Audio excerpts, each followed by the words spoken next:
এখানে একটা 1.5 ton split AC আছে ভোল্টাস কোম্পানির ইনভার্টার এসি। এই এসিটার আউটডোরটা শিফটিং করতে হবে। শিফটিং করতে হবে মানে ওপরে ঘর হচ্ছে, আর মেশিনটা ওপরে থাকায় ঘর করতে প্রবলেম হচ্ছে, দেয়াল গাঁথতে পারছে না। সেই জন্য আমরা চলে এসেছি মেশিনটা খুলে নিচের দিকে সানসেটের ওপরে আউটডোরটা লাগাবো। তার জন্য যে কাজগুলো করতে হয় সেগুলোই করে নিচ্ছি। গ্যাসটা স্টোর করে নিচ্ছি, আর স্টোর করে মেশিন নামিয়েও নিয়েছি, অ্যাঙ্গেলগুলো খুলে নিয়েছি। আর ওই অ্যাঙ্গেলটার ওপরেই লাগানো হবে, ওই পাইপের মধ্যে হয়ে যাবে, এক্সট্রা কোনো কিছু লাগবে না। যেহেতু অ্যাঙ্গেলটা ভালো আছে, ফাস্টনার দিয়ে অ্যাঙ্গেলটা সানসেটের ওপরে সেট করে দিয়েছি। আর সব কিছু কাজ কমপ্লিট করে ভ্যাকুম চালিয়ে দিয়েছি। অবশ্যই ভ্যাকুম করা প্রয়োজন, সব ভিডিওতেই আমি বলে থাকি।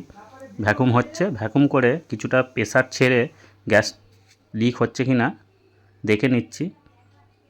গ্যাস লিক হয় না, তাও দেখে নেওয়া ভালো। ওভার কনফিডেন্স একদমই ভালো নয়।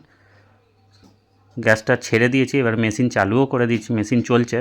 গ্যাসের প্রেসারটা একদম ঠিকঠাক আছে, আর মেশিন চলছে, এই যে বোঝাই যাচ্ছে পাতাগুলো নড়ছে। আপনারা যদি AC, fridge, washing machine, micro oven এবং গিজার যে কোনো কাজ করাতে চান আমার সাথে যোগাযোগ করতে পারেন। ধন্যবাদ।